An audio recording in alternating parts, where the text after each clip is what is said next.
تصور کن اگه حتی تصور کردنش سخته. جهانی که هر انسانی تو اون خوشبخته. جهانی که تو اون پول و نژاد و قدرت ارزش نیست. جواب همصدایی ها پلیس ضد شورش نیست. نه بمب هسته‌ای داره، نه بمب افکن، نه خمپاره. دیگه هیچ بچه‌ای پاشو روی مین جا نمیذاره. همه آزادن، همه بی دردن. تو روزنامه نمیخونی نهنگا خودکشی کردن.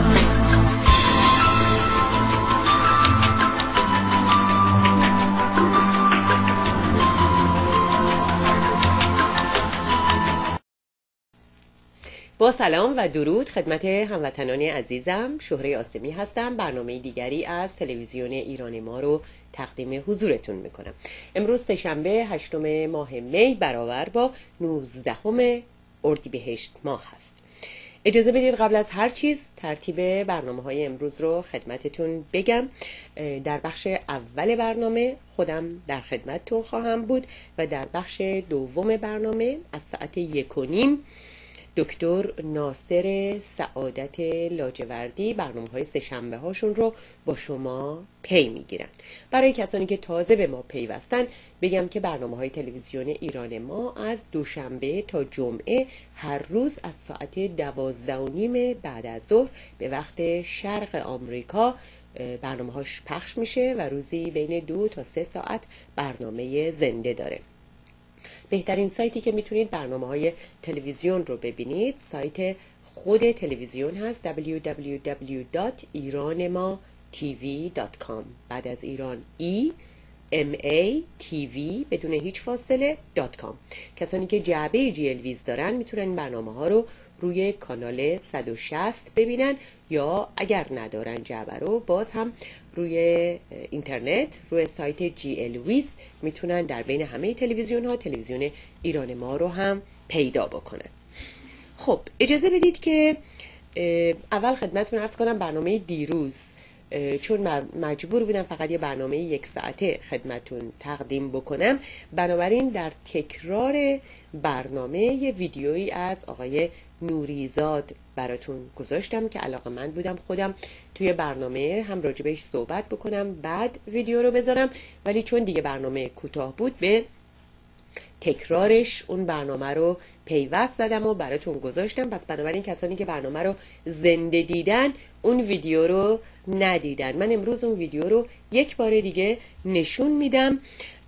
دلیلش هم این هستش که این ویدیو رو من روی صفحه فیسبوک هم گذاشتم و نظرات متفاوتی در مورد صحبت‌های آقای نوریزاد نوشته شده بود که یه عده باور داشتن که آقای نوریزاد حالا باید بیشتر صحبت کنن، توضیح بدن که این جنایاتی که میگن ما درش دست داشتیم انجام دادیم چیا هستن، دقیقاً چه اتفاقاتی افتاد.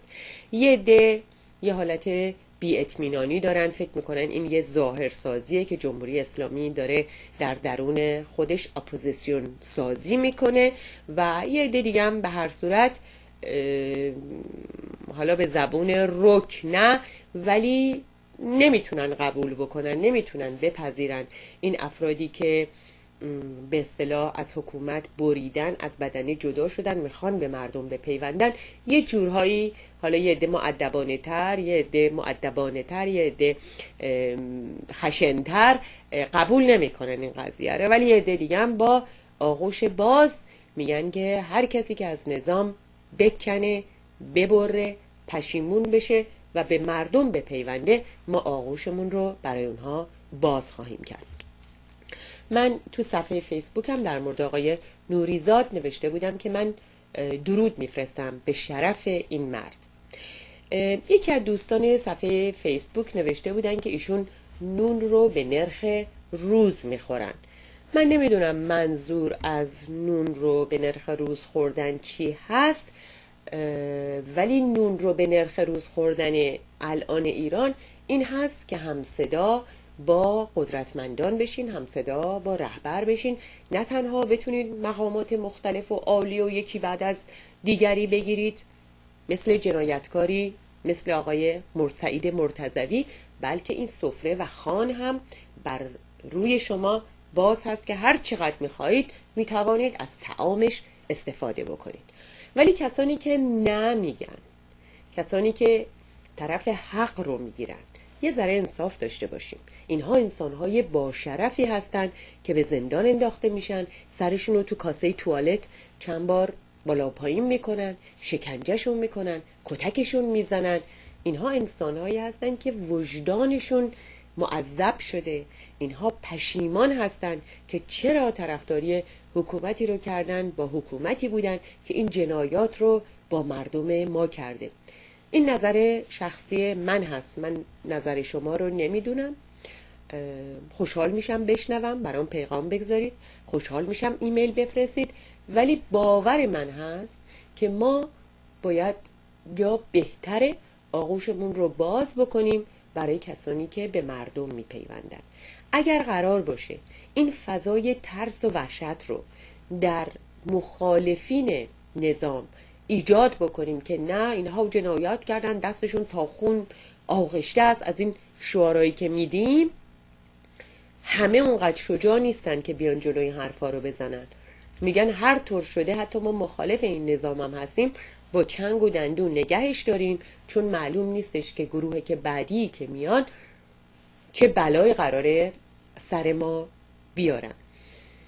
این یه دلیلشه. یه دلیلش هم اینه که خب انسان واقعا باید گذشت داشته باشه دیگه. نه، من یک موردی رو که در جمع ایرانی ها دیدم، نمیگم همه، خیلی دیر ما میبخشیم، خیلی دیر.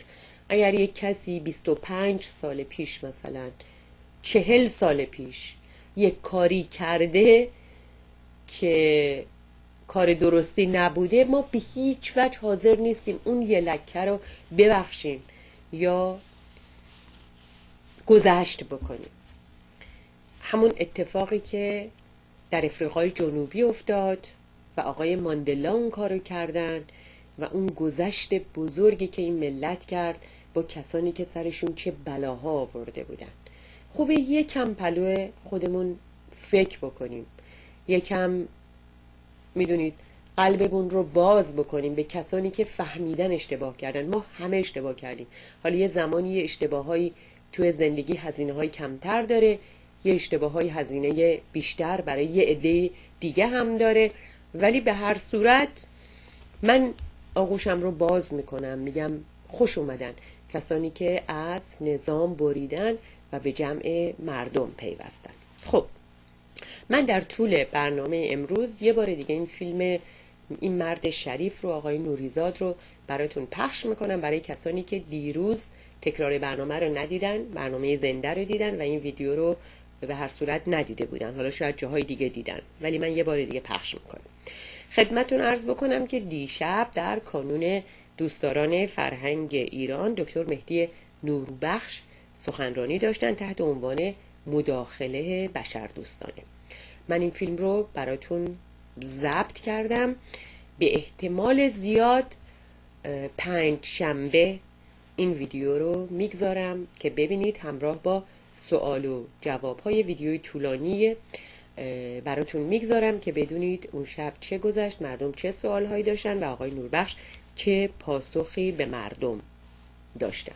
خب یک سری براتون خبر و مطالب مختلف آوردم، منتها قبل از اون میخوام راجع به ایمیل یکی از بینندگان نازنین تلویزیون خانم مریم رکنی با شما صحبت کنم. ایشون چند تا ایمیل ما با همدیگه رد و بدل کردیم که من فقط یه توضیح کوتاه میدم و خیلی مختصر به یکی از ایمیلاشون میپردازم، چون یه کمی طولانیه، به مسائل مختلفی اشاره کردن و خیلی کوتاه میگم. اتفاقا خیلی خوشحال شدم از این که ایشون این مسئله رو توی ایمیلشون برای من نوشتن که من بتونم اینجا یه جوابی به شما بدم. به هر صورت این تلویزیون توسط یک زن داره برنامه ریزی میشه، اجرا میشه و توقع این هست که خانوم ها بیشتر توی این تلویزیون شرکت داشته باشن، یا حداقل این خواسته خود من هست. و وقتی میبینن که نقش آقایون بیشتر هست، خب برای بعضیا سوال پیش میاد و خانم مریم خانم رکنی با اینکه خیلی لطف داشتن نسبت به تلویزیون، خیلی تعریف کردن ها که حالا تعریفاشو من میذارم کنار، ولی سوال کردن که چرا خانمای بیشتری شرکت ندارن. براشون نوشتم، البته من خیلی کوتاه نوشتم ولی اینجا یه توضیح بیشتری برای بقیه هم میدم که شاید این سوال برای بقیه هم پیش بیاد. من واقعا علاقه‌مند هستم که خانم ها حضور پررنگتری در این تلویزیون داشته باشن، ولی دو مورد هست. یکی بانوان به هر دلیلی، من فکر میکردم تو جامعه ما اینطور هست، ولی بعد فهمیدم که تو همین جامعه آمریکا که الان من دارم این تلویزیون رو از آمریکا برای شما پخش میکنم و در این مملکت زندگی میکنم هم به همین نحو خانوم ها زیاد علاقمند نیستن، نه اینکه اصلا نباشن، هستن ولی اونقدر در جمع علاقمند نیستن که توی مسائل سیاسی شرکت بکنن. تلویزیون ایران ما خیلی از برنامه‌هاش تحلیل‌های سیاسی هست، مسائل روز سیاسی هست و هستن بانوانی که نه اینکه نباشن. منم قبلا دعوت کردم ولی خیلی از خانمایی که باشون تماس میگیرم میگن من کوشنده حقوق بشرم، ترجیح میدم راجع به مسائل حقوق بشری صحبت کنم، من فعال زنانم، ترجیح میدم راجع به مسائل زنان صحبت بکنم. ولی هستن بانوانی که علاقه‌مند هستن که تحلیل داشته باشن راجع به مسائل سیاسی روز. قبلا هم تو برنامه داشتیم. ولی یه مشکل دیگه‌ای که در مورد بانوان هست، به هر صورت آقایون حالا شاید مسئولیتاشون فقط مسئولیت کار بیرون هست، البته میدونم خیلی از آقایون در کارهای منزل هم با همسرهاشون شرکت میکنن، مسئولیت میپذیرن که بسیار عالیه، ولی بعضی وقتی مسئولیت بچه و کار بیرون روی خانم ها هست، خانم ها مسئولیت بیشتری دارن، بنابراین وقت کمتری دارن که حضور پیدا کنن تو برنامه‌های تلویزیونی از این نوع. این رو نه که من از خودم در بیارم، بوده در گذشته در تماس‌هایی که گرفتم، وقتشون اونقدر به اندازه آقایون باز و آزاد نیست، مخصوصا وقتی این تلویزیون وسط روز پخش میشه محدودیت‌های دیگه‌ای ایجاد میکنه. ولی با کمال میل مریم خانم عزیز، من حتما برنامه روز پنجشنبه که متاسفانه دیگه آقای جلالی عزیز با ما نیستن، من روزهای پنجشنبه رو میگذارم که هر هفته یکی از بانوان ما بتونن شرکت بکنن، ترجیحاً راجع به مسائل سیاسی، اگر نه راجع به مسائل دیگر با خانم ها در این برنامه روز پنجشنبه. حالا روزهای دیگه هم حتما تلاش میکنم که بتونن بیشتر شرکت بکنن، ولی پنجشنبه ها رو حتما این قول رو بهتون میدم.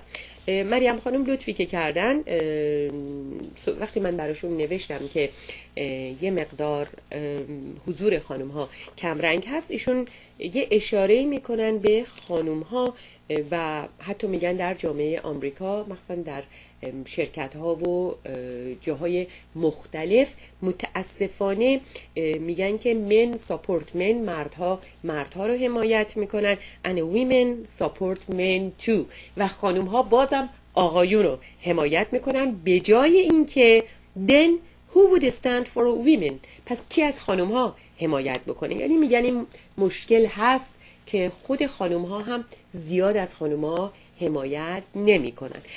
این مورد فکر نکنم در مورد تلویزیون ایران ما باشه که نخوان خانم ها حمایت بکنن، ولی موارد دیگری هست. من مطمئنم این موردی که شما بهش اشاره کردید 100% تو جامعه ایرانی هم وجود داره، ولی من خوشبختانه نسبت به خانم ها همیشه از لطف و محبتشون برخوردار بودم و ایشون تشکر میکنن، میگن که من در برنامه‌های تلویزیونی وقتی که مهمان‌های مردی دارم اونها رو چالش میکنم، میگن لذت میبرم، به عنوان یک زن چالش میکنی این آقایونو، چون برای آقایون یکم مشکل هست گاهی وقتی صدای مخالف اون هم از طرف خانوم‌ها بشنون. بنابراین خیلی خوبه که شما این کارو میکنین. حتی اشاره میکنن که پدر خودشون هم سخته براشون که نظر مخالف رو قبول بکنن و اشاره میکنن به خانوم هایی که میگن در صدای آمریکا بهشون امکان داده شده اینها بتونن برنامه ها رو خودشون اجرا بکنن و میگن چقدر خوب از پس این برنامه ها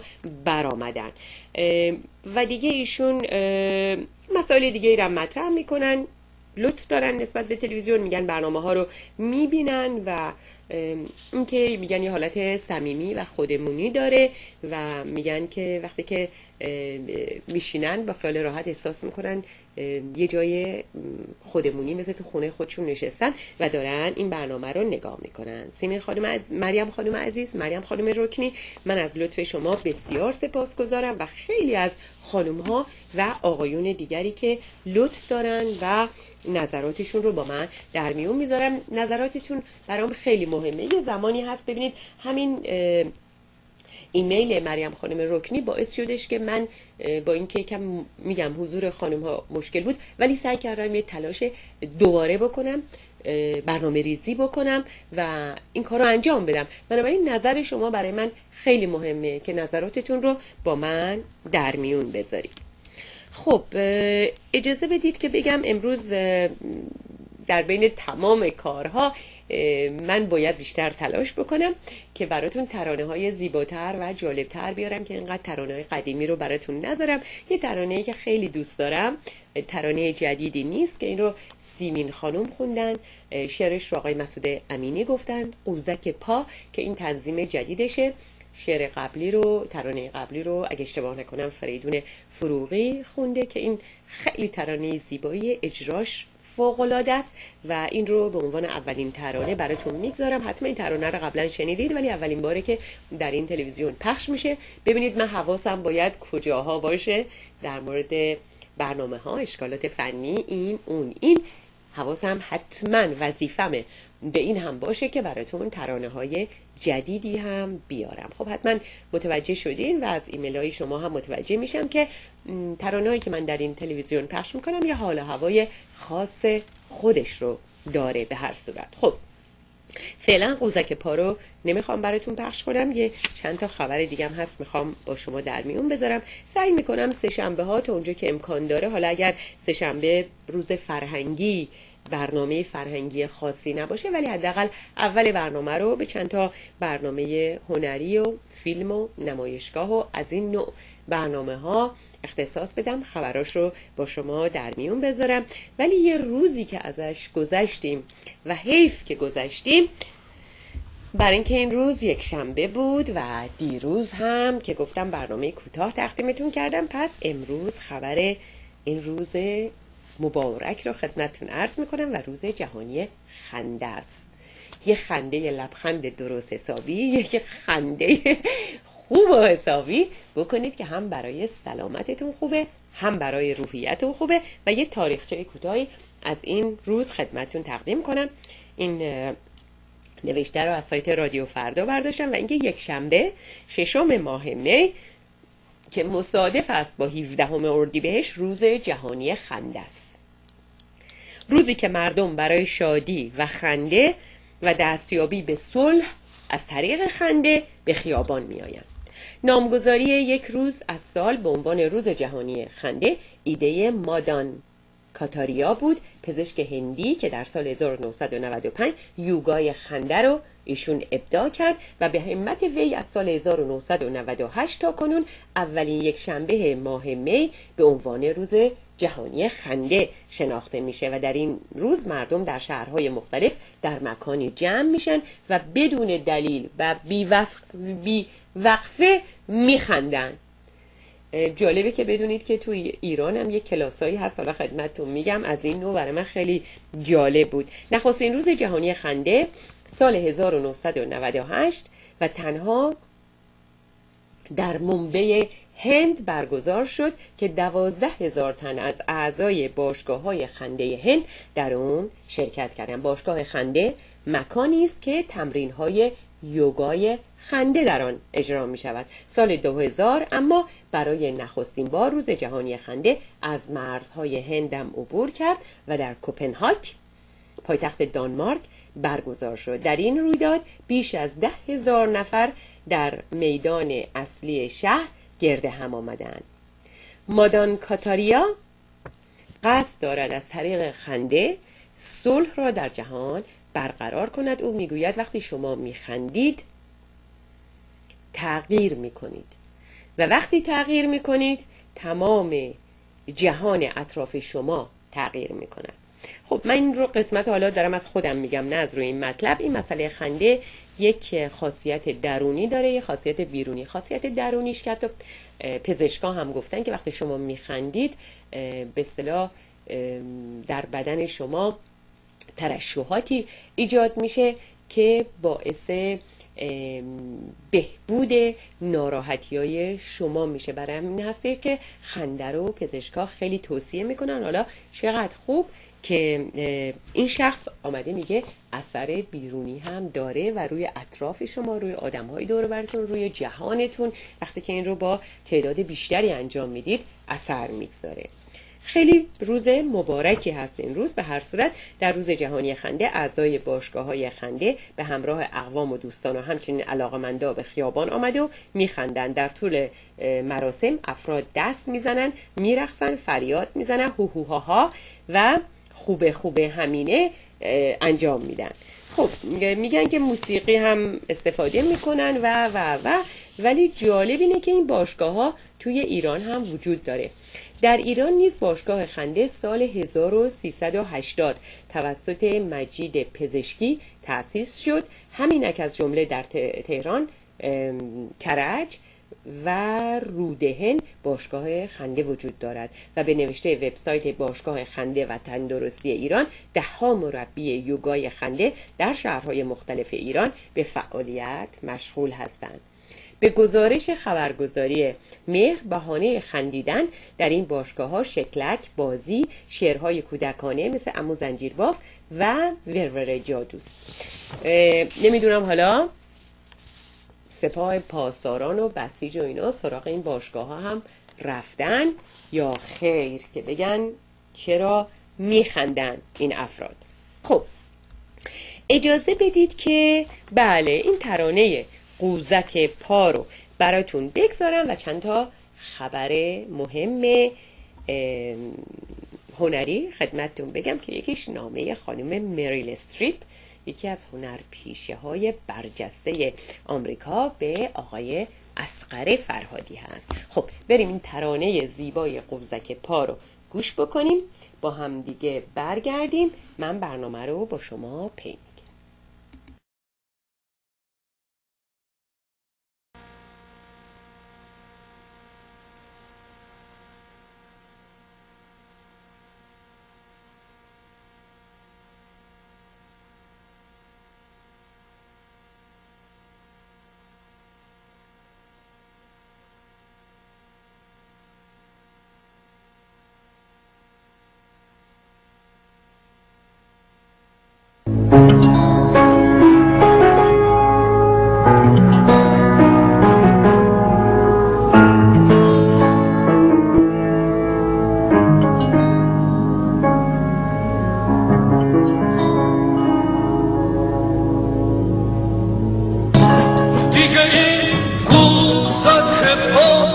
یاری رفتن نداره.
کن یاری رفتن نداره لبای دیدم حرفی واسه گفتن نداره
با سلام مجدد خدمت هموطنان عزیزم، شهره آسمی هستم. برنامه از تلویزیون ایران ما رو مشاهده می‌فرمایید.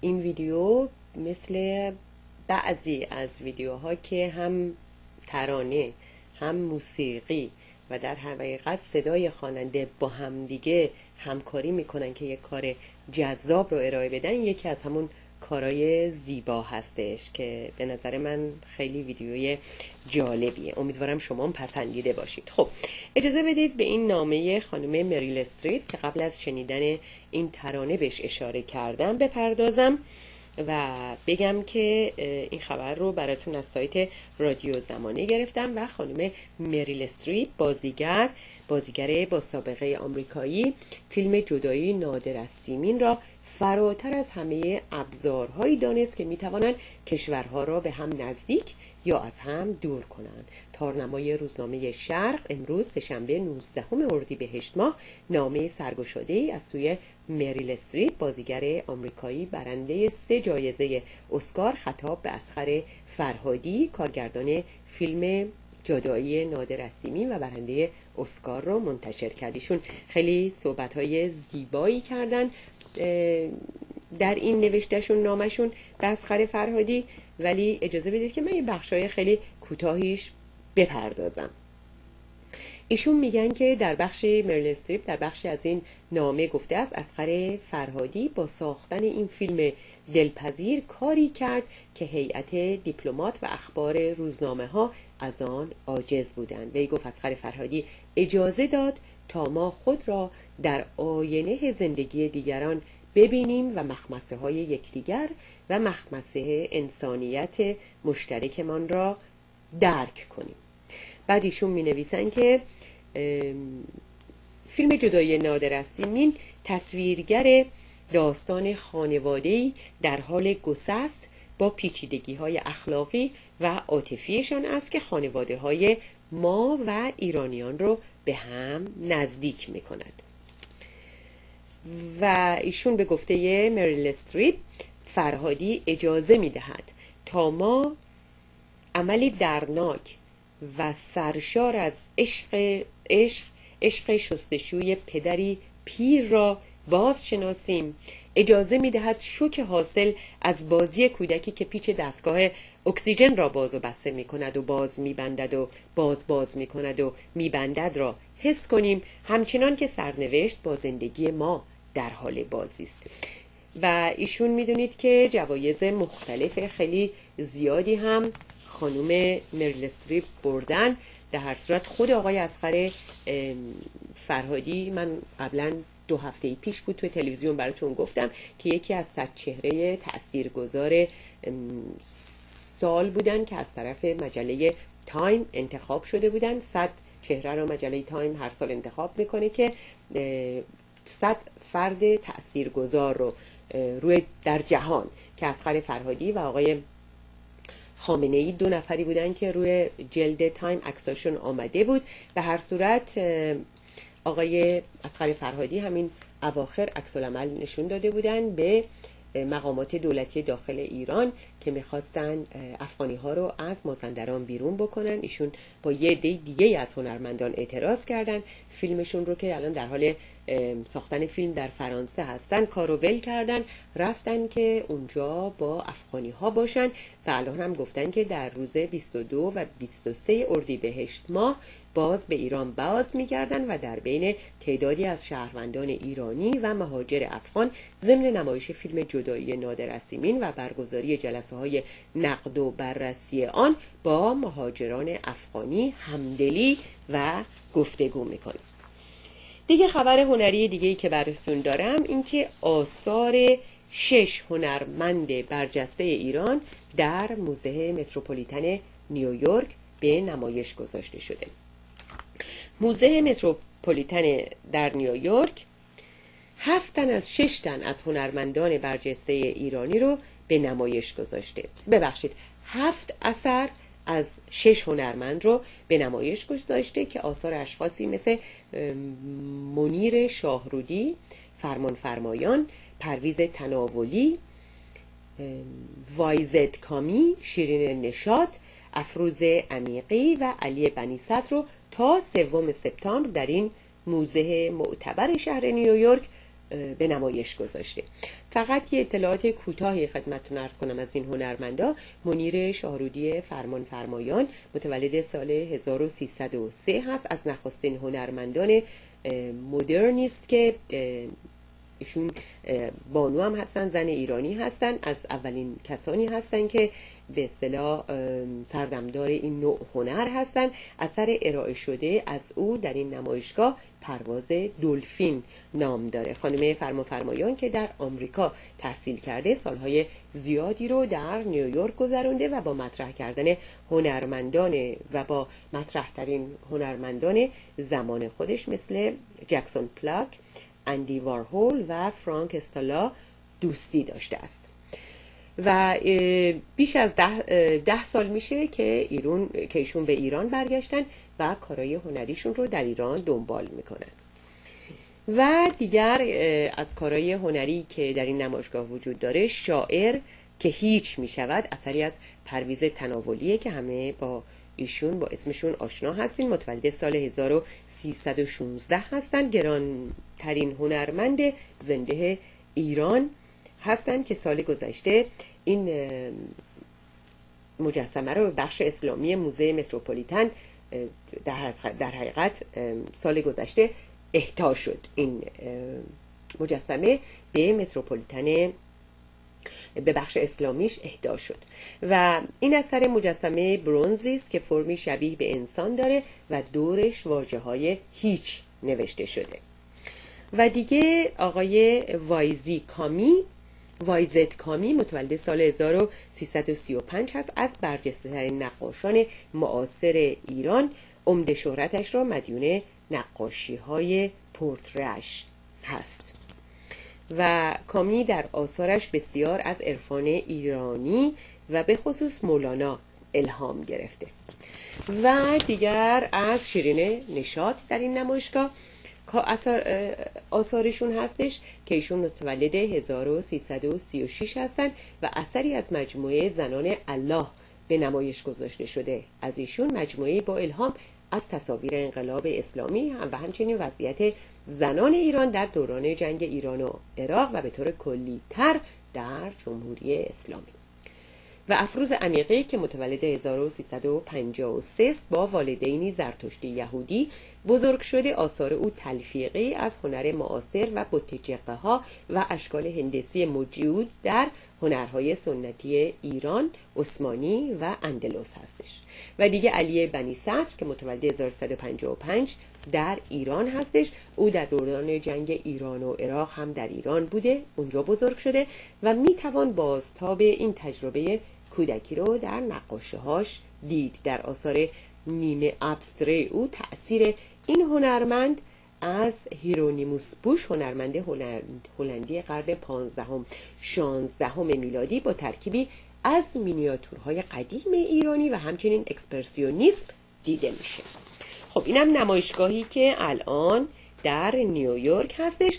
و دیگه اجازه بدید که بگم این خبر رو براتون از سایت رادیو فردا گرفتم و آقای امیر مصدق کاتوزیان هم خبر این فیلم رو برای ما نوشتن و همچنین مصاحبه‌ای کردن با خانم مینو براتی که در حقیقت فیلمنامه این فیلم رو ایشون نوشتن. ایشون می‌نویسن، اسم فیلم هست سیبری شمالی که بر روی 100 پرده سینما در آلمان الان روی پرده هستش و ایشون می نویسن که سیبری شمالی نام اولین فیلم سینمایی مینو براتی، آلمانی ایرانی تبار است که تهیه کننده اون رو به عهده داشته. خودش هم تهیه کننده این فیلم بوده و هم فیلم نامه رو ایشون نوشته. این فیلم در 100 سینمای آلمان الان به روی پرده است. این کمدی داستان مردی با همه خصوصیات معروف آلمانی های کاری و منطقی رو به تصویر میکشه که برای کار به سیبری منتقل میشن و در اونجا عاشق یک آوازخوان روس میشه این مرد.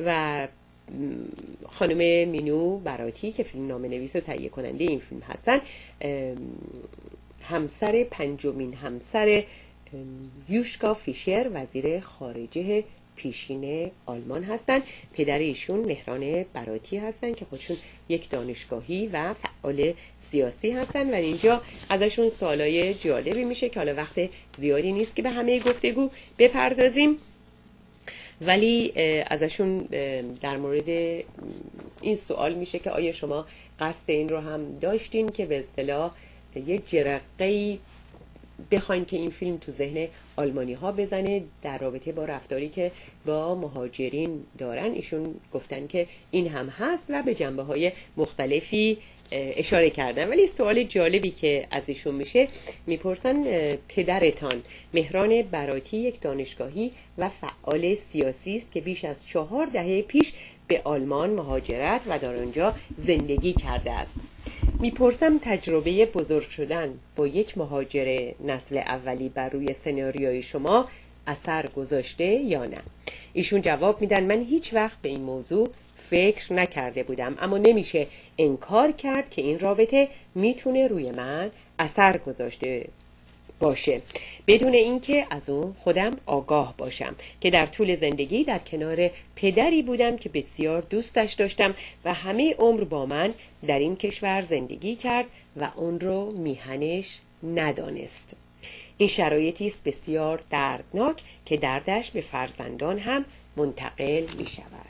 این هم فیلم مینو خانم براتی که الان در 100 سینما در آلمان به روی پرده هستش.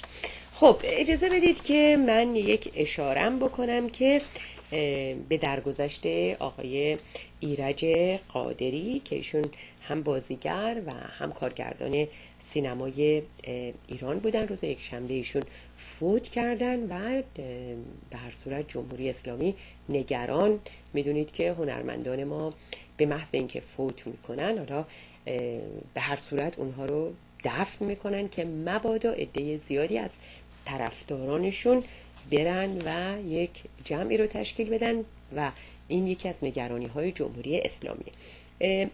من با نوع کاری که آقای ایرج قادری میکردن، با نوع فیلماشون زیاد علاقه به اون نوع فیلم ندارم. نوع کاریشون فیلم های تجاری بود، ولی برخلاف فعالیت های خیلی زیادی در سینمای ایران کردن. فکر میکنم بهترین مطلبی که در مورد ایشون من خوندم آقای آرام موحد، روزنامه نگار مقیم آلمان هستن که این مطلب رو برای BBC نوشتن. قادری فیلمساز مردم کوچه و بازار، که میگن ایشون فیلم مردم پسند می ساختن، هیچ ادعایی هم نداشتن و ادعایی بودن که فیلم های ایشون رو دوست داشتن. میگن که میدونید که ایشون 17 اردیبهشت، همین یک شنبه، بعد از مدت ها پنجه نرم کردن با مرض سرطان در سن 77 سالگی ایشون درگذشت و به هر صورت یه مقدار هم چون که به هر صورت یه عده‌ای از هنرمندان قبل از انقلاب ممنوع الچهره و ممنوع کار شده بودن، ایشون یه سری نامه‌نگاری هم کرده بودن که اجازه کار به هر صورت بهشون داده بشه. حالا اجازه ساختن فیلم بهشون داده شده بود و فعال بودن تا همین آخری هم که تونستن بعد از مدت‌ها یک به اصطلاح روی صحنه به عنوان بازیگر هم در فیلمشون ظاهر بشن. ولی مطلبی که آقای موحد می‌نویسه میگه که دید ایشون نسبت به نوع کاری که انجام میدادن در حقیقت قبل از انقلاب و بعد از انقلاب هیچ تغییری نکرده بود و همون روند کاری رو ادامه میدادن. روحشون شاد و به جامعه هنری در گذشته ایشون رو تسلیت میگم. و دیگه یه خبر دیگه، این بخش رو با این خبر به پایان میرسونم که یک فیلم ایرانی در میان 10 فیلم سینمای جهان در کن، یک فیلم ایرانی که فیلمسازش فیلم تازه ترین ساخته شهرام علیدی، امیدوارم اسمشون رو درست تلفظ بکنم، علیدی، کارگردان ایرانی، به فهرست 10 فیلم برتر بخش سینمای جهان در 65مین دوره جشنواره بین‌المللی کن در سال 2012 راه پیدا کرد. به گزارش خبرگزاری مهر، فیلمنامه شهرام علیدی، کارگردان ایرانی، به نام گورستانی که هر روز انگور میداد در بخش سینمای جهان در کن، یکی از بخش‌های سینمای جشنواره بین‌المللی کن 2012، از میان 140 فیلمنامه از 50 کشور جهان به عنوان یکی از 10 فیلمنامه برتر انتخاب شده است. البته آقای عباسی کیارستمی هم فیلمساز مطرح ایرانی نیز با فیلم جدید خود به نام مثل یک عشق در میان 22 فیلمسازی است که به بخش مسابقه اصلی 65مین دوره جشنواره فیلم کن راه یافته است. خب این از بخش هنری و اجازه بدید که حالا به خبرهای سیاسی در این بخش برسم و فیلم آقای نوریزاد رو اجازه بدید آخر برنامه براتون، یا اجازه بدید یکی دوتا خبر رو بگم، فیلم آقای نوریزاد رو براتون بگذارم و اون نگرانی ایران هست برای اینکه قراره کمپ اشرف که بسته بشه، قراره در کشورهایی در اطراف ایران یا احتمالاً آذربایجان، در جمهوری آذربایجان به مجاهدین اونجا اسکان بدن، اونجا در هر صورت جایگزین بشن.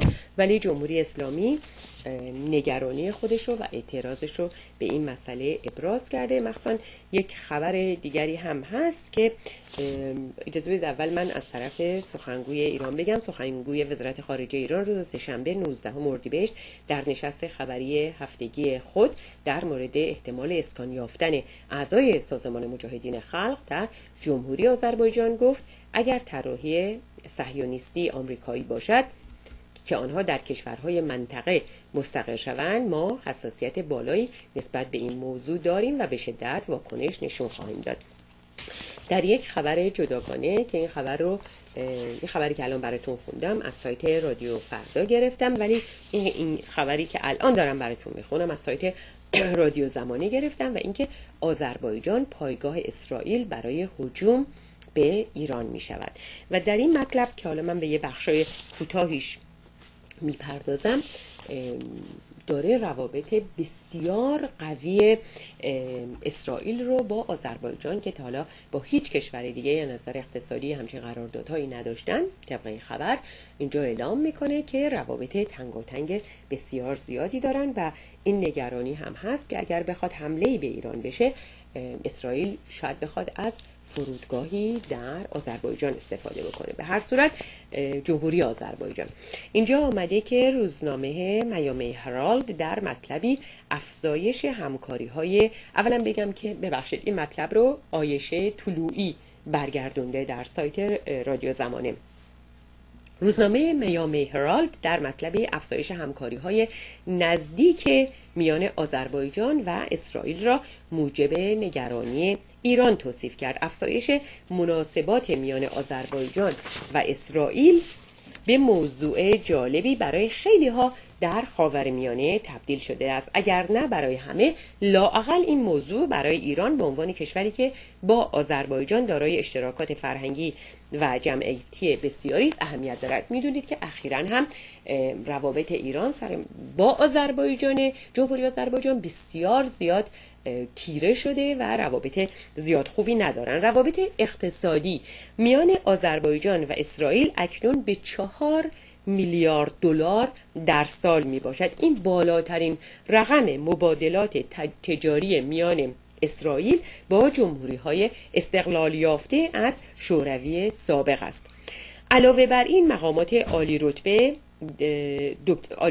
دو کشور به طور پیوسته از کشورهای یکدیگر دیدار می‌کنند و آقای لیبرمن وزیر امور خارجه اسرائیل که همین اواخر دیداری از باکو پایتخت آذربایجان داشت، مناسبات دو کشور را بسیار مستحکم توصیف کرده بود. یک دیپلمات اسرائیلی که در شکلگیری قراردادهای تجاری میان اسرائیل و آذربایجان نقش دارد میگوید که آذربایجان نقش عمده در آرمانهای منطقه‌ای اسرائیل بازی می‌کند. گمانه‌زنی‌ها بر سر اینکه روابط این دو کشور تا به کجا پیش خواهد رفت همچنان داغ و دامنه دار است. اسرائیل بارها قصد خود را برای حمله به تأسیسات هسته‌ای ایران اعلام کرده است.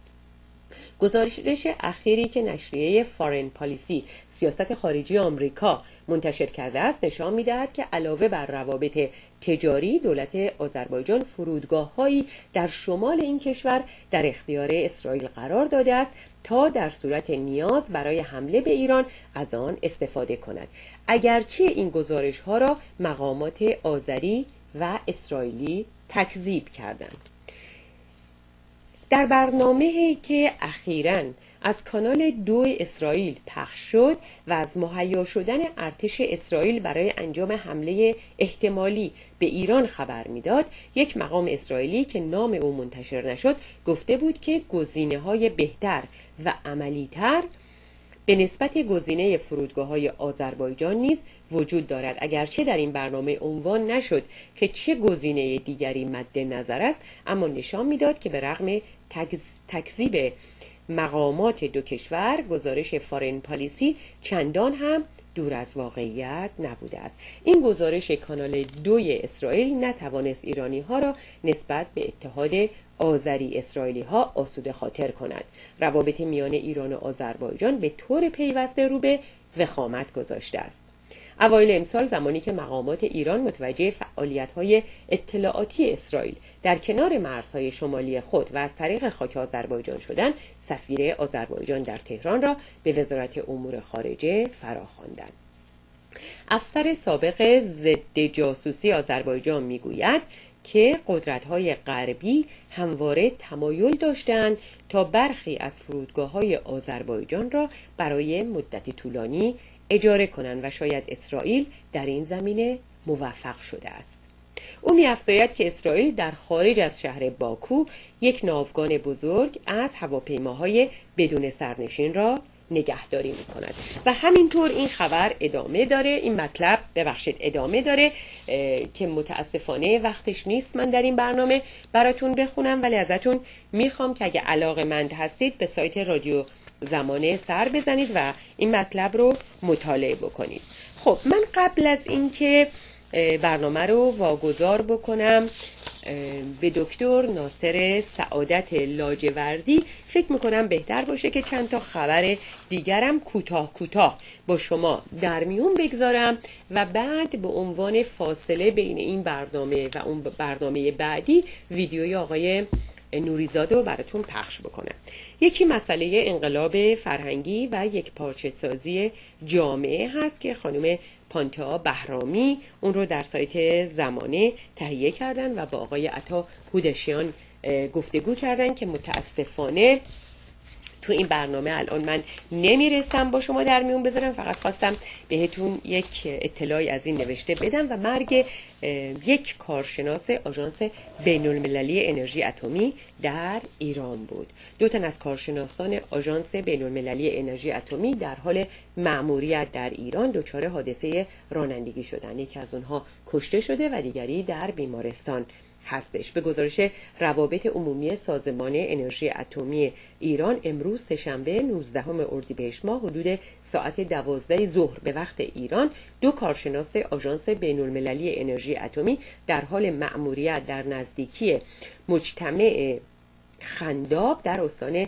مرکزی دچار حادثه رانندگی شدند که یکی از آنها بر اثر این حادثه جان سپرد. کارشناسی که در این رویداد به علت شدت آسیب دیدگی جان خود را از دست داد اوکسه او نام داشت که از شهروندان کره جنوبی بود. و کارشناس دیگری هم که گفتم الان حالش متاسفانه زیاد خوب نیست در بیمارستان به سر میبره.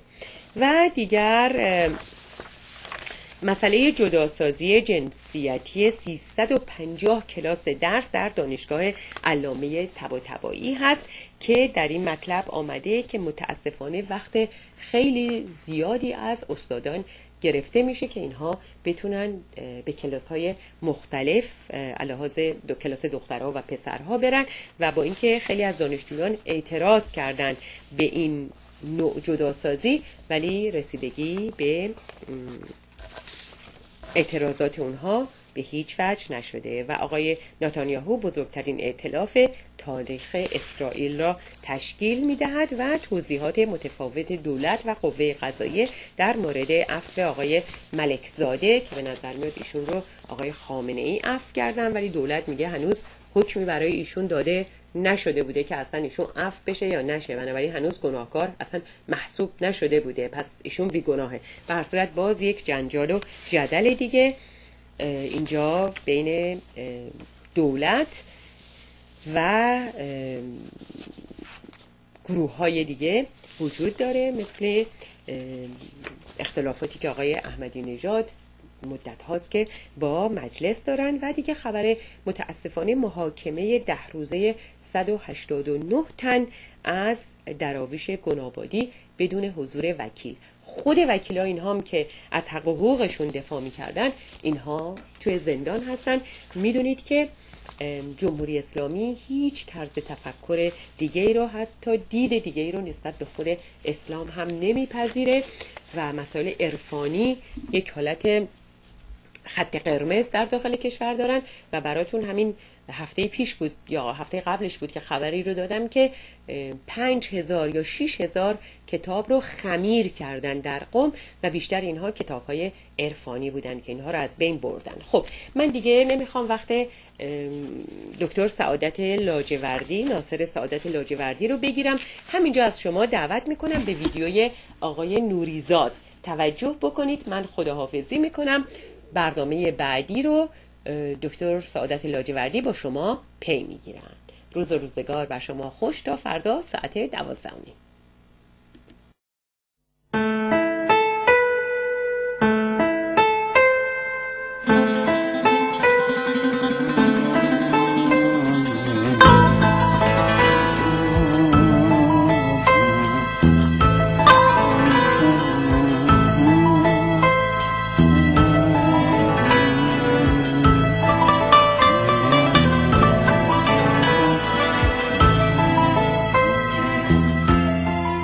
ما باید باور کنیم که در آزمون 33 ساله انقلاب اسلامی و در پیاده کردن اون وعده هایی که به مردم دادیم مردود شدیم.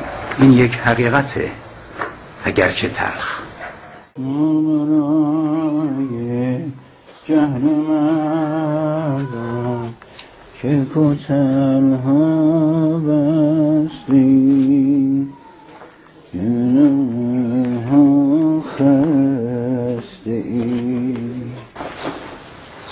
مدت هاست که فصل ورشکستگی ما فرا رسیده و فصل خداحافظی ما. خداحافظ عدالت اسلامی که این انقلاب وعده کرد، خداحافظ کرامت انسانی که این انقلاب برای مردم ایران و برای مردم جهان وعده کرد، خداحافظ آرزوهای به خاک افتاده انقلاب. ما برای ماندن خود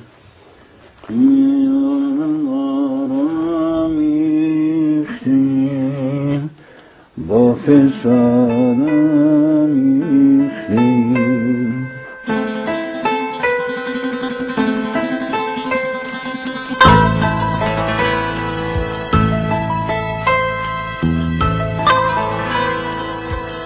ما نشون دادیم که دینداران و روحانیان اگر بر مسند قدرت بنشینن میتونن دروغ بگن، میتونن به همه وعده هایی که دادن پشت کنن، میتونن برخلاف همه صحبت هایی که در دوری از دنیا داشتن و از دنیا گریزی، دنیا رو با همه استعدادش در آغوش بگیرن، میتونن ظلم کنن، میتونن غارت کنن، میتونن آدم بکشند. ما به اسم حفظ نظام قتل و غارت کردیم،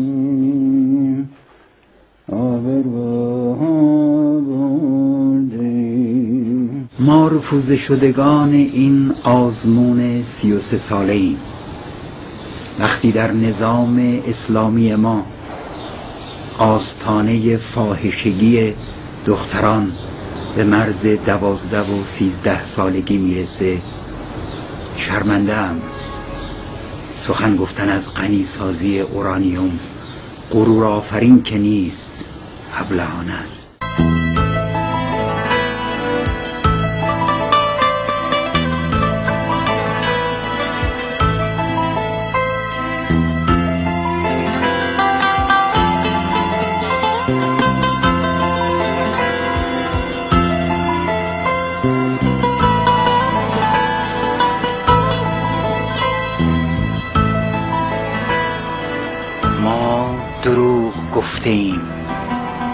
ما دروغ گفتیم، ما فریب دادیم، ما غارت کردیم، ما آدم کشتیم، ما آدم کشتیم، آدم کشتیم، آدم کشتیم.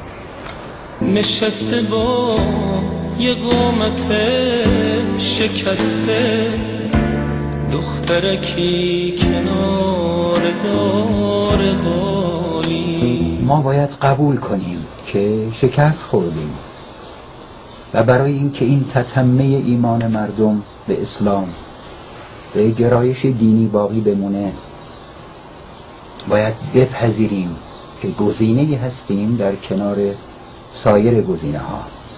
باید ما مردم رو باور کنیم و گرایشات فکری و اعتقادی اونها رو به رسمیت بشناسیم. نمیشه که ما به عقاید خودمون پافشاری کنیم و سنی ها رو نبینیم، بهایی ها رو نبینیم، کمونیست های سرزمین خودمون رو نبینیم. ما در این آزمون مردود شدیم.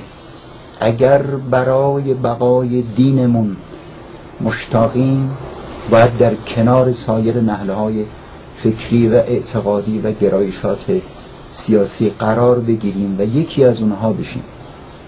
ما اجازه نداریم برای دیگران تصمیم بگیریم. ما اجازه نداریم به اسم مسلمانی بر سایر اندیشه ها تنگ بگیریم. ما همچنان که برای خودمون فضای فراخ آرزومندیم، طبق همون آموزه های دینی خودمون این فضا رو باید برای دیگران هم فراهم کنیم.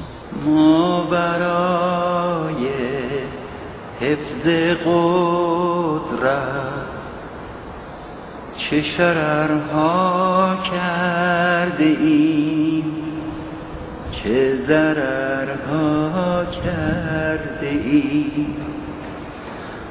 ما برای جهل مردم چه کتلها بسته ایم، چه نفسها خسته ایم. ما برای ماندن خود با فساد آمیخته ایم، خون مردم ریخته ایم.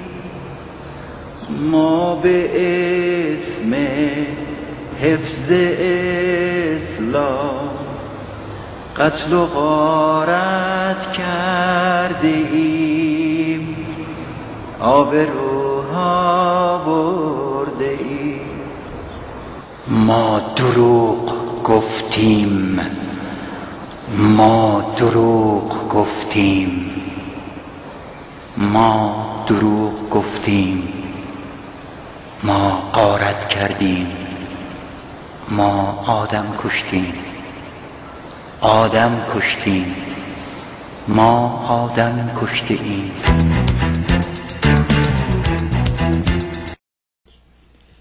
با عرض سلام و آرزوی بهروزی و تندرستی و شادکامی برای شما بینندگان عزیز و هم میهنان گرامی، و با آرزوی صلح و عدالت و برابری و برادری برای همه مردم جهان. هفته گذشته دوباره به رواقیان و هرقلیتوس یا هرقلیتوس اشاره داشتم، دوباره برگشتم و اگر که خاطرتون باشه یه موضوعی رو عنوان کردم و اون این بود که گفتم مذاهب و یا فلسفه ها با هم دیگه دیالکت دارن یا دیالکتیک عمل میکنن یا دیالوگی با هم دارن، به این عبارت که یک فلسفه، هفته پیش اینطوری عنوان کردم که یک فلسفه مثل فلسفه آ و یا یه مذهبی یا دینی مثل دین آ درون خودش تناقضات خودش رو داره، ولی ابتدا دیده نمیشه، برای چندین سال یا چندین قرن دیده نمیشه، تا اینکه تناقضات در مقابلش برای نفیش قد علم میکنه و این نفی یه آنتیتز به وجود میاره. اون آنتیتز مثل اونه که یه بخواد اون فلسفه قبل رو پالایش کنه، تر و تمیزش کنه و یا یه مذهب دیگه یا دین دیگر رو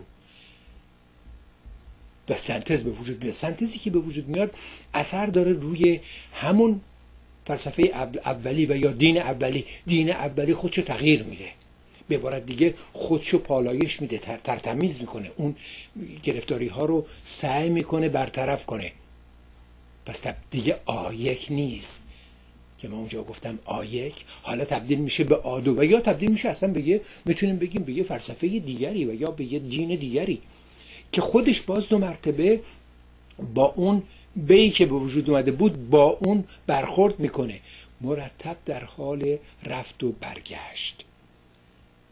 منم میخوام این رفت و برگشت رو با اون چیزایی که عنوان کردم داشته باشم تا اینکه بتونم از لابلاش تشابهات رو بگیرم و به کار خودمون برسیم.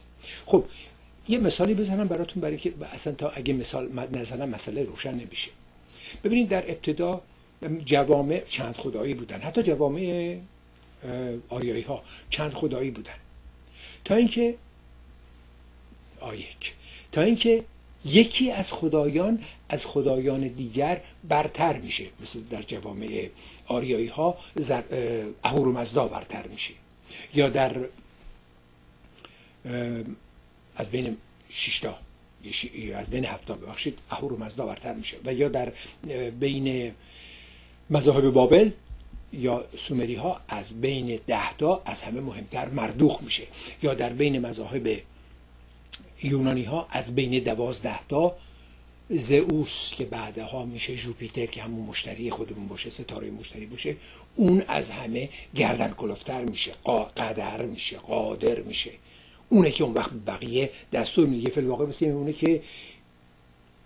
که اون پانتئون 12 نفری دارای یه رأس باشه، یکی اون در اون صدر باشه. خیلی خوب. خب اینجا یه حالتی پیش میاد که این الان با اون ایده اولی که همه در یه سطح بودن، خدایان، خدای حکمت، خدای آب، خدای نور، هرچی، با اون الان در نفی کردنه، به صورت آنتیتزه. خب چه اتفاقی پیش میاد؟ این اتفاق پیش میاد که اصلا یکی از فراعنه، یکی از فرعونهای مصر اعلام میکنه که نه، اصلا من دستور میدم که هیچ خدای دیگه نباشه، فقط همون خدایی که من میپرستم، همون اون تنها خدا باشه و ولا غیر. بس همون یکی بسته.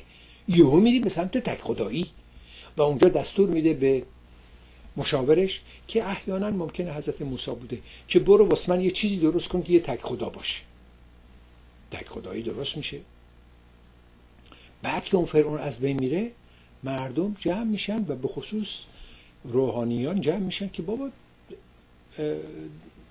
دکون و دفتر دستک ما بسته شده، خداهای ما بیکار شدن و باز 2 مرتبه چند خدایی عنوان میشه. حضرت موسی با تک خدایی خودش شروع میکنه به اگزودوس، به مهاجرت.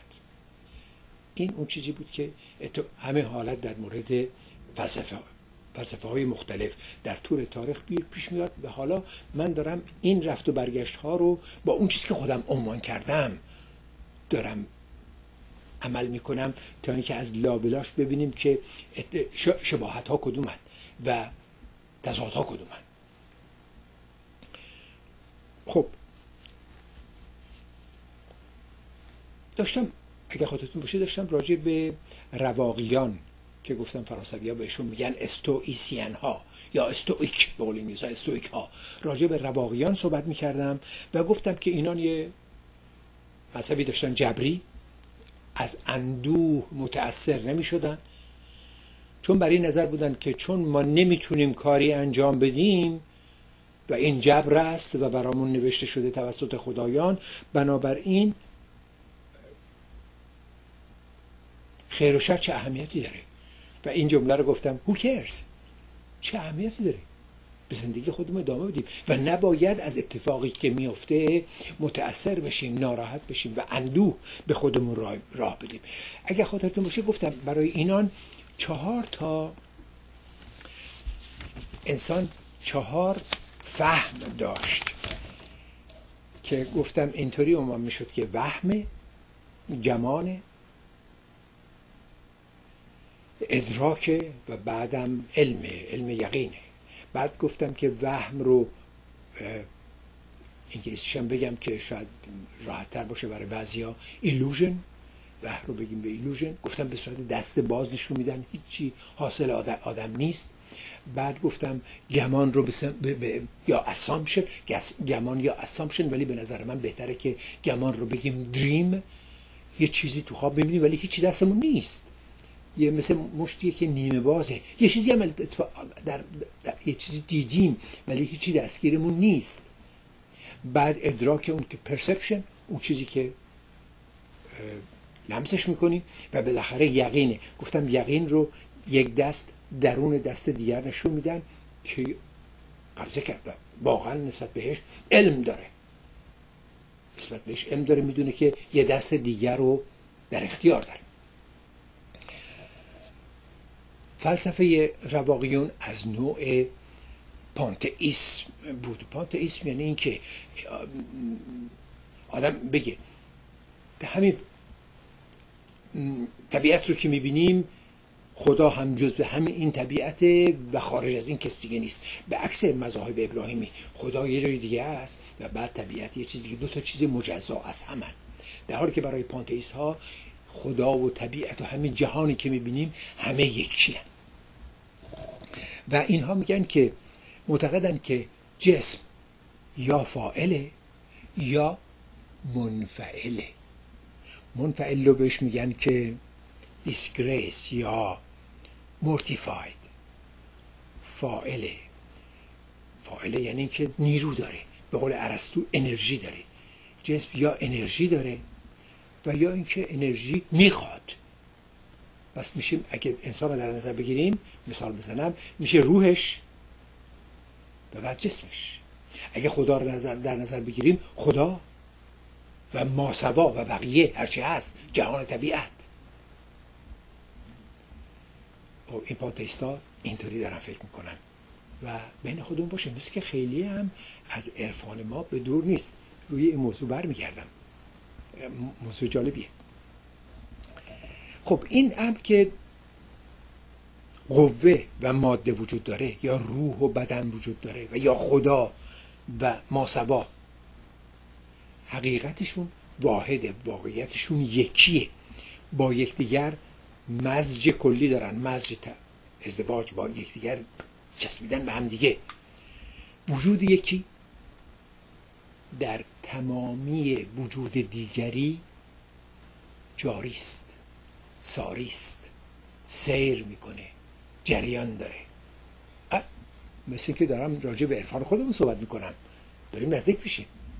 یکی انسان، وجودش، حقیقتش، اون تیکش که مربوط میشه به روحانیتش، مربوط میشه به روحش، به روحش مربوط میشه به معناش، مربوط میشه به ابسترکتش.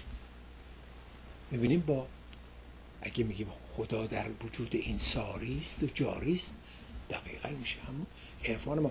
به عبارت دیگر یه تیکه‌ای از عرفان رو دارم حالا اجازه در گذشته که اومدم بهش برگشتم، دارم نگاش میکنم، میبینم میتونم بگیرمش. خب این رواقیان انسان رو عالم صغیر میگیرن و جهان رو عالم کبیر. در باب حقیقت جهان رواقیان از هراکلیتوس یا هرقلیتوس تبعیت میکنن. قبلا هم گفتم که من یه بار دیگه روی رواقیان و هرقلیتوس برمیگردم، مقصودم همین تیکه است. گفتم از او پیروی میکنن که او میگه اصل وجود آتشه. آتشه مقصودش تمثیل ها، یکی فکر کنه آتش واقعی، و اون اسمش گذاشته آتش بدوی، مثل که بگه بینگ بنگ. این آتش بدوی رو میگه به هوا و آب و خاک و همه چی میتونه تبدیل پیدا کنه و دمی الهی در دمیده است. بنابراین هر فردی از موجودات، یا بگیریم از هستیان، یا اگه میخواین بگیرین از باشندگان، از دم الهی بهره‌ای داره. هر شیئی، هر چیزی، هر فردی. هر شیئی رو گفتم، هر حیوانی رو گفتم، هر درختی رو گفتم، آب و سنگ و کوه هم گفتم، همه چی. برای که گفت چی؟ برای که یه تیکه قوه داره که انرژی باشه، یه تیکش ماده است. یعنی فی الواقع اینجا یه دو پنداری هم هست. روی موضوع برمیگردم، قاطی نکنم. خب گفتم که از دم الهی بهره‌ای داره و آن به قوه‌ای که در اون موجود است اجزاء عالم رو نگه می‌داره. یعنی هر فردی، هر جسمی، هر چیزی گفتم یک قوه‌ای درونش وجود داره. این قوه به قوه کلی متصله، گفتم الان باهاش مزج داره، به قوه کلی متصله و همینه که کل جهان رو نگه می‌داره. یعنی جنابالی بخشی از قوه‌ای هستیم که جهان رو نگه می‌داریم. اون انرژی که درتون هست وصل به انرژی جهانیه، اون انرژی جهانی است که دنیا رو نگه می‌داره. خب اینا میگن که مدار عالم بر ادوار است. یعنی چی؟ یعنی که جهان مرتب تکرار میشه. اگه تکرار میشه پس معلوم میشه که باید گفته بود اولش آتش بدویه، پس بنابراین باید برگرده به آتش بدوی. میگه برمیگرده به آتش بدوی و از نو تکرار میشه. خب این خیلی با فیزیک مطابقت داره، با فیزیک نو که بینگ بنگ باشه و بعد برگرده باز دو مرتبه به نقطه سینگولاریتی و باز دو مرتبه از نو تکرار بشه. هراکلیتوس ضمناً عنوان میکنه که تغییر بلا وقف است، مرتب تغییر هست. البته این جمله به افلاطون هم رفت، این همین جمله everything is becoming یادتون میاد، هر چیزی در حال تغییره، هر بلا فاصله میگه همه چیز تغییر میکنه، هر چیز بلا وقفه تغییر میکنه. و این جمله خیلی قشنگه از اونه، میگه شما هیچگاه یک رودخانه رو دوبار عبور نمیکنید. مقصودش چیه؟ مقصودش اینه که شما رودخانه رو رفتین، وقتی برمیگردین شما اون اولی دیگه نیستین، کلی درون شما تغییرات به وجود اومده، کلی از سلول ها تغییر کرده و رودخونه هم همینطور، کلی از مولکول های آب رفتند و اینایی که اومدن یه مولکول های دیگری هستند که جانشین اونا شدن و ای بسا موجودات زندگی هم که درون آب هستند، از تک سلولی گرفته تا پرسلولی، اینها هم تغییر پیدا کردن، اینها هم دیگه اون اولی ها نیستن. بنابراین شما دوبار یک رودخونه رو رد نمی کنین، دوباره از یک رودخونه رد نمیشین. او بود که انسان رو از مرکزیت فلسفه خارج کرد و گفت که انسان ها فقط فرم هایی هستند که می آیند و می روند. یعنی جسمشون فقط فرمه، اون چیزی که واسه کل پانتئیسم مهمه، اون که ما در عرفان میگیم درونشونه، اون شهوده، اون دلشونه یا جانشونه، زندگیشونه، اون چیزی که روح بهش حالا دارن میگیم. باری رواقیان نیز جریان امور عالم رو ادواری میدونستن و ضروری میدونستن. گفتم که جبری بودن. از لحاظ اخلاقی میگفتن که چون انسان در عالم صغیره و جسمن و روحن، هم جسمن هم روحن، پاره ای از عالم کبیره، ناچارن باید از قوانین طبیعت پیروی کنه و چون در عالم کبیر طبیعت محکوم عقل کله که داخل اوست و یا به عبارت دیگر طبیعت منفعله و اون روح کل فاعلشه، پس انسان هم باید عقل را حاکم بر اعمال خود بدانه. عمل نیک و فضیلت اونه که با عقل بخونه. این میشه فضیلت برای کسی که از دسته رواقیانه. نفسیات را که از حکم عقل منحرف میشوند از خود دور بکنه و سکون خاطر رو رها نکنه، یعنی هیجان زده نشه به خاطر رویدادها. رویدادها چیزی نیستن، رویدادها به گذشته میپیوندن. رویداد چیزی نیست، برای که رویداد رو گفت که ما نمیتونیم تغییرش بدیم، فردا رو هم که نمیتونیم تغییر بدیم در عرفانمون. بنابراین هیجان زدگی و ستیزه بیارزشه. تأثیر به خود راه نده و اگر نفس را مغلوب عقل نمودی فاعل مختار خواهی بود.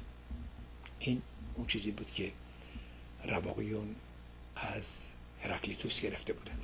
رواقیون دیدگاه ذره بینی، اتمیستیکر بهتر بگم که ذره انگاری رو قبول نداشتن. ذره انگاری یادتون میاد که در چند جلسه پیش راجع بهش از اپیکوروس گفتم و از دموکریتوس گفتم. اپیکوروس و دموکریتوس و لوسیپوس گفتم.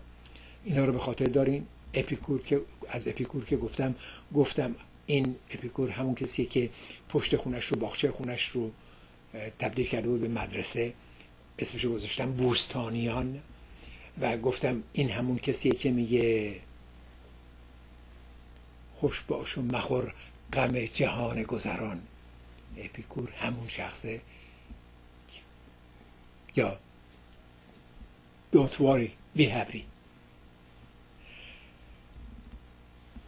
خب برگردم به اصل موضوع و اون این بود که تعقل و تجربه، یعنی عقل و خرد و تجربه، در طول تاریخ با هم دیالوگ داشتن و این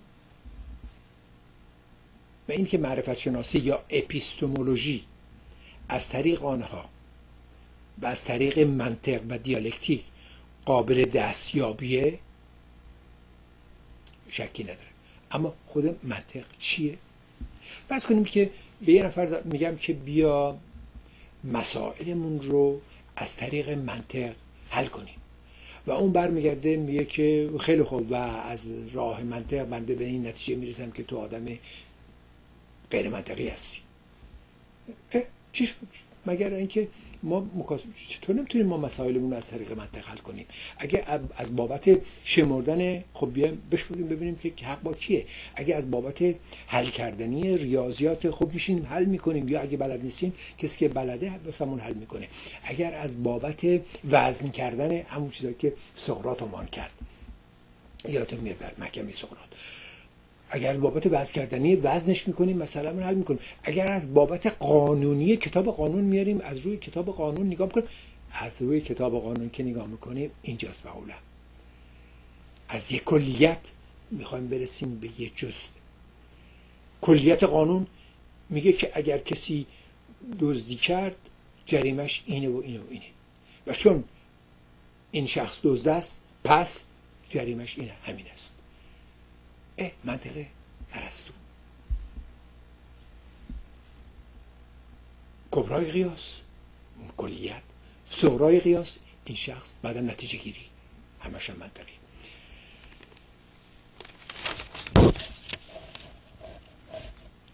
اینو منطق رو، اینو قیاس رو بهش میگن دیداکتیو. مثل میمونه که من بگم یه قورباغه تو دستم باشه، بگم تمام قورباغه ها شنا بلدن، این هم یک قورباغه است، پس یک کلیت دادم، یه صغرا که این هم یه قورباغه است، یه نتیجه گیری میکنم پس این هم شنا بلده، پس این قورباغه هم شنا بلده، مگر اینکه این قورباغه شنا بلد نباشه و بعد ثابت کنم. البته تجربیون میگن که چرا این زحمت رو میکشید، بنزش تو آب، اگه شنا بلد بود میگه شنا بلده، اگه بلد نبود بلد نیست دیگه. تجربیون اینو میگن و عقلیون، اونایی که اهل منطقن، اون قبلی رو میگن.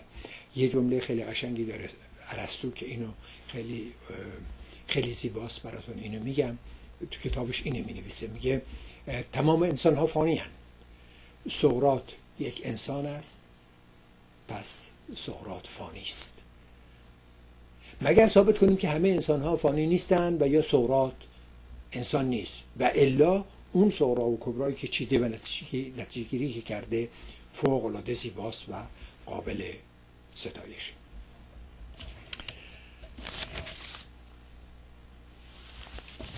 خب موقعی که پس گفتم اگر من از یک کلیت بیام و یه جزء رو باهاش مقایسه کنم، این رو بهش میگم دیداکتیو و بهش میگم منطق قیاسی. و سوفسطائیان اونایی هستند که میتونن بفهمن کدوم منطق به سفسطه می انجامد، یعنی یک کدوم از اون پارامترها ناصحیح هست و یا نتیجه گیری ناصحیح هست و گاهی اوقات هم به نفع خودشون تجزیه و تحلیل میکردن. گاهی اوقات که خیلی اوقات اونا رو بهشون گفتن سوفسطایی ها. بعدها خواهیم دید که چگونه ارسطو معرفت شناسی و متافیزیک و اخلاقیات یا اتیک خود رو بر پایه منطق قیاس به جلو روند.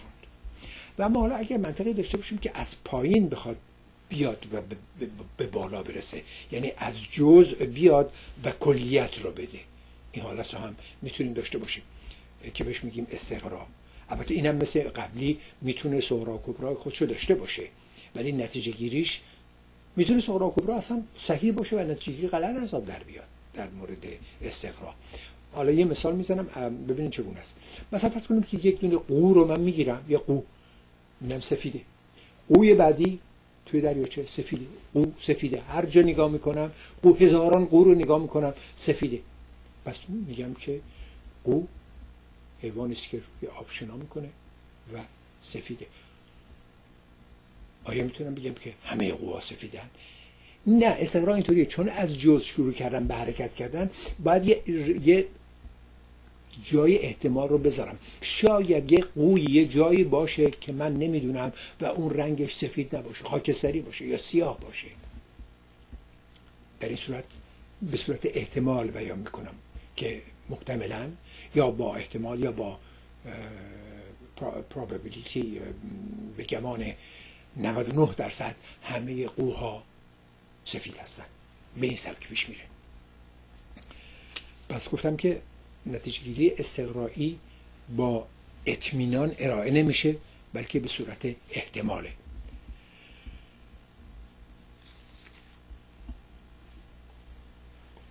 در مورد فرضیه ها و در مورد تئوری ها هم از روش استقرا استفاده میشه. یه چیزی رو عنوان میکنه آدم، باز 2 مرتبه ببینه عملا همینطور شد، یعنی یه مورد آزمون میشه، بعد میبینیم که همین عمل تکرار شد، باز 2 مرتبه اینو میگیریم، چندین بار این کار تکرار میشه و ما یه فرضیه رو پایه‌گذاری میکنیم یا یه هیپوتز رو پایه‌گذاری میکنیم. فرضیه در سر پروروندن برای موضوع خاصی همیشه شدنیه و همه کس هم همه وقت داره این کار انجام میده. همه کس در حال فرضیه درست کردنه. گاهی اوقات از نوع پیش داوریه. میشینیم بگیم که چون فلان کسک فلان گفت و اون فلان کسک هم اتفاقا همینو گفت، پس باید مقوله از این نوع باشه. یا بیایم مسائل رو به هم بچسبونیم، چون فلان کسک فلان لباس رو پوشیده و این لباس مخصوص اشخاص فلان منطقه است، پس تفکر این شبیه تفکر اون مردمه. از این تئوری ها همه کس همه روز داره برای خودش درست میکنه. چون خاله زادم این حرفو زد و عمه زادم همچون حرفو زد، پس این دوتا با هم دشمنن. از این حرفایی که بذارین اجازه بدیم بگم 100 تاش یه غاز هم نمیارزه. یه مثال بزنم راجع به اینی که ما فرضیه درست میکنیم و بعد مواجه میشیم به این که این فرضیه اصلا سسته، جایگاهش غلطه. فرض کنید که یه سگ داریم و این سگ بیرونه و یهو شروع میکنه پارس کردن و ما متوجه میشیم که هوا طوفانیه و سگ میخواد بیاد تو. یه تجربه است. بعد میبینیم این عمل 2 روز دیگه هم تکرار شد. سگ پارس میکنه، هوا طوفانی، باز 2 مرتبه تکرار شد. پس میگیم پر خودمون مینویسیم که اگر سگ پارس کرد معلوم میشه که هوا میخواد طوفانی باشه. اینو یادداشت میکنیم به عنوان فرضیه و تئوری جدید میخوایم که بندازیمش جلو، یا به قول فرانسوی‌ها لانسش کنیم. بعد یه دور دیگه نگاه میکنیم ببینیم که سگ داره همونطور پارس میکنه ولی هیچ علامتی هم از ابری یا بادی چیزی نیست. خوب که دقت میکنیم میبینیم یه گربه داره روی دیوار رد میشه، سگ داره به خاطر اون گربه پارس میکنه. پس اینجا تئوریمون سست میشه، بعد عوضش کنیم، یه کارایی بکنیم که این تئوری باز 2 مرتبه. وقتی که بعد پل خودمون بگیم که نکنه نوع پارس کردن ها فرق داره. اون پارس کردن از ترس بود و این یکی پارس کردن به خاطر مالکیت، به خاطر و نوعش. آیا میشناسیم؟ آیا نوع پارس کردن سگ‌ها رو میشناسیم که بخوایم راجع بهش تئوری بنویسیم یا نه؟ اون وقت زیربناها به کار میاد، یعنی آشنایی ما به روان شناسی سگ.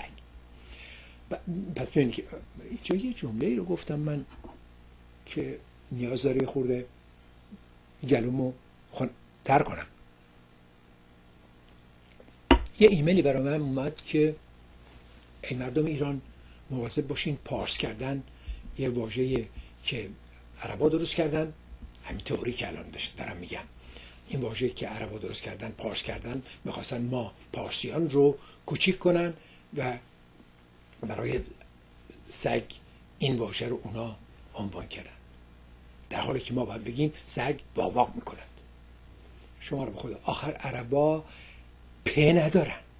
حتی به استان پارسما میگن فارس، به پارسیان میگن فارسیا. بنابراین کجا این تئوریا رو اینا میگیرن خدا میدونه. بعد دنبالش یه چیز دیگه بود و اون اینه که به افراد همین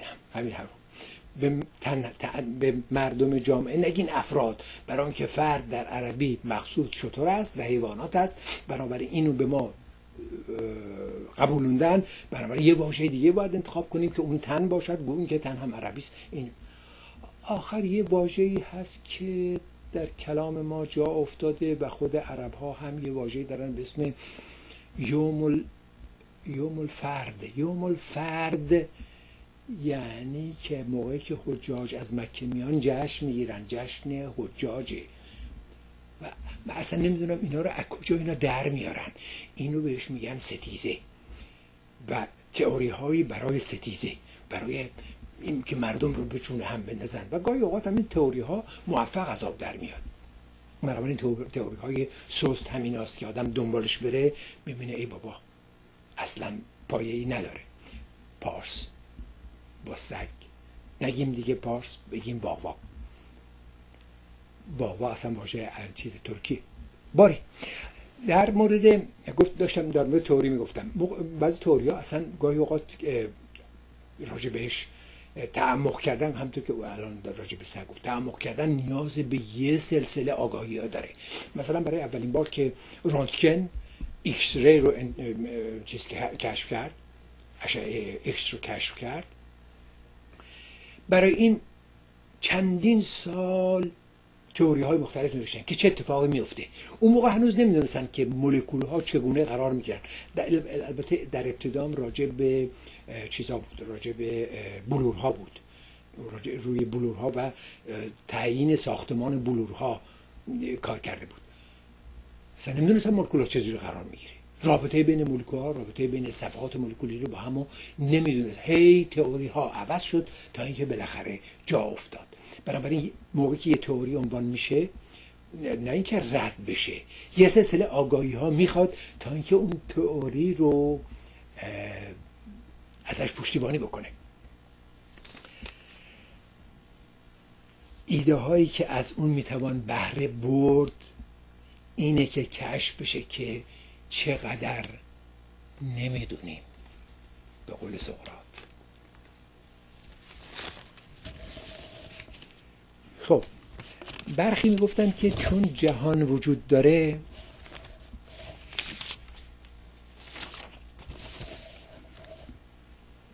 پس ما راجع به فقط مسائل فیزیکی اظهار نظر کنیم کافی.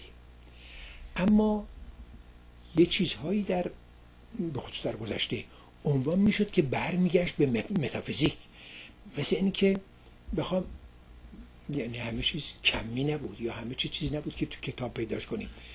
میگفتن میانه روی خیلی خوبه. خب میانه روی خوبه، این یه مقوله به اصطلاح اخلاقیاته. میانه روی خوبه، کجا باید خط کشید؟ کجای از میانه خوبه؟ آیا میتونیم به خط بکشیم بگیم این تا اینجاش خوبه، از این به بعدش اسراف کردنه، زیاده روی کردنه، یا از این بعدش کم کاریه؟ کجا خط کجا میشه؟ یا پرهیزکاری خوبه کجا، چه جوریه؟ یا راجع به خدا که صحبت میکنیم، یعنی مقولات ابسترکت رو، مقولات متافیزیکی رو نمیتونستیم توضیح بدیم، براش توضیحاتی نبود. چیزایی که قابل اندازه‌گیری و یا در مقوله قیاس و استقرا قرار نمی گرفت، اونها بود که توضیح دادنش و یا اندازه‌گیریش و یا برآوردش مشکل بود.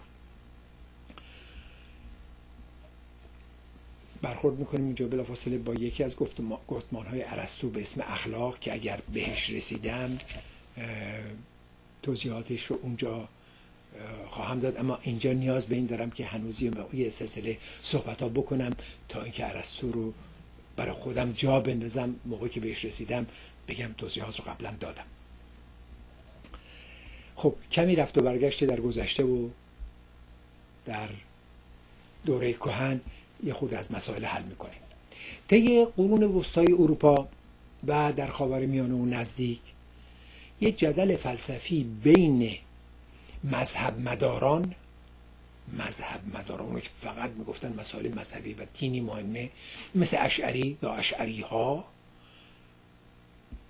مثل امام غزالی از یه طرف، که فکر میکردن دکترین های مذهبی و یا دینی باید به عنوان یه باور یا ایمان پذیرفته بشه. یه ایمان اصلا نمیشه بخواش در موردش توضیح داد، باید پذیرفتش.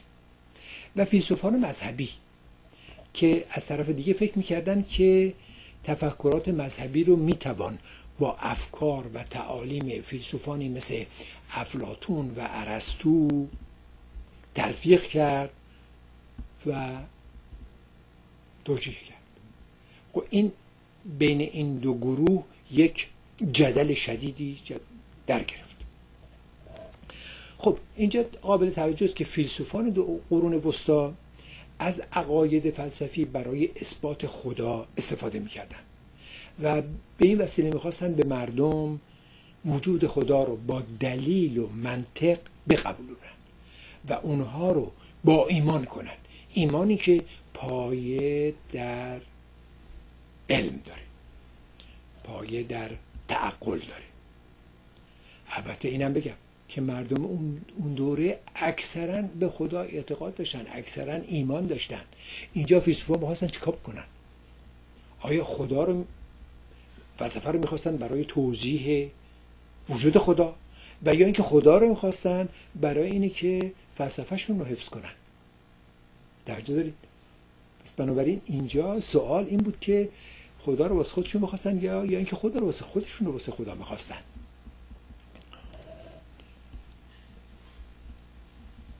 در پاره از مواردم عکس قضیه اتفاق می افتاد. یعنی یه نفر می اومد و از طریق علم و از طریق فلسفه میخواست خدا رو ثابت کنه و میخواست وجود خدا رو برای مردم متقن کنه، به یقین نشونشون بده که خدایی وجود داره و روحی وجود داره. اون وقت شکست میخورد و جون خودش از دست میداد. در اینجا کافیه که نام اکهارت، مستر اکهارت رو به میون برم. اکهارت ECKHART، اکهارت. مسترم که یعنی مسترو، یعنی استاد. دیدین که توی موسیقی یکی که خیلی مقامش بالاست بهش میگن مسترو و فرانسوی ها بهش میگن متر. مسترو ایتالیاییه، همین واژه در زبان آلمانی مایستر. این اکهارت یه آدمی بود که در پاریس درس خوند، مال سالهای 1300، اواخر 1200 به دنیا آمد، یعنی اواخر قرن 13 و تو نیمه اول قرن 14 هم زندگی کرد و نوشت و بعدم معلوم نشد چطوری از بین رفت، آیا سرش رو زیر آب کردن یا خودش اصلا گم شد. عقاید شدیداً با کلیسا در تضاد بود. چرا؟ برای اینکه پانتئیست بود. و اینجا جالبه، اگر که دنبال اکهارت برین میبینین که خیلی جاها می نویسن که اکهارت یک توجهی به بودیسم داشت و از بودیسم، از بودا کلی مضامین رو قرض کرده بود یا متأثر بود، در حالی که من ابتدا فکر میکردم اینطور نباید باشه، برای که اینطور که اکهارت ازش میخونیم میبینیم که میگه، یکی از جمله‌هاشو بگم خوب درک خواهید کرد، میگه من اونطوری که من خدا رو نگاه میکنم خدا هم با همون چشم منو نگاه میکنه. خواهی چشم دله، چشم دل به عبارت دیگر با چشم ادراکی فرق میکنه و خدا هم که جسمی است، که اونم که چشم نداره که بیاد مهارت داره، اون داره خدا رو به صورت یه پانتئیسم، به صورت یک پانتئیست خدا رو داره نگاه میکنه. خیلی نزدیک عرفان ماست. من برای خودم گفتم که این شخص باید از عرفان ما متأثر شده باشه. بعد که دنبالش رفتم این طرف اون طرف، بالاخره دیدم که شوپنهاور، یادتون میاد، نمیدونم گفتم یا نه، شوپنهاور تقریبا همزبان هگل بود، منتها نگرفت کارش. به زبانهای شرقی خیلی خوب آشنایی داشت، به زبان سانسکریت، احیانا به زبان فارسی و عربی. و شوپنهاور که می نویسه اکهارت متأثر از عرفان اسلامی و از ایمان هندیه و آدم میبینه که نوشته هاش چقدر بو داره از بو و عطر و رنگ ابن عربی رو داره که چند سباهی قبل از او بود، و یا سهروردی و مولانا میبینیم که تو همون مایه های فکریه. امکانش خیلی هست برای اینکه اون در جنوب فرانسه در پاریس درس خوند و در جنوب فرانسه که آوینیون باشه، یه موقعی پاپ نشینی به جنوب فرانسه رفت، این در جنوب فرانسه در همون منطقه آوینیون کار میکرد و اونجا احیانا آشنا شده با مقولاتی که از دنیای اسلامی اومده.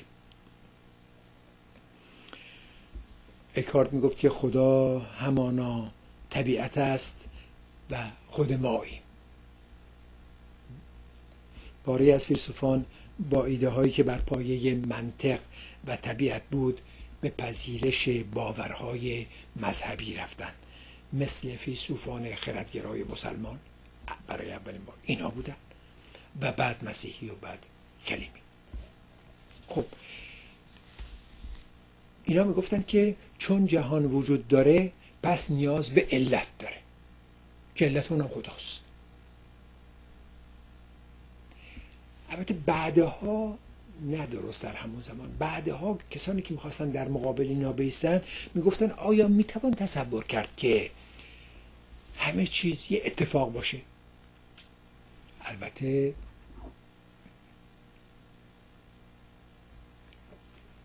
جواب این سوال در قرون وسطا نبود. نه خیر، نمیتونه تصادف باشه و جواب منفی بود. و به قول فلاسفه آن زمان وقایع و پدیده ها اونچنان انسجام دارن، اونچنان نظم دارن که زندگی رو حمایت میکنن، به گونه‌ای که نیاز به یه طراح داره و نیاز به یه برنامه ریز داره.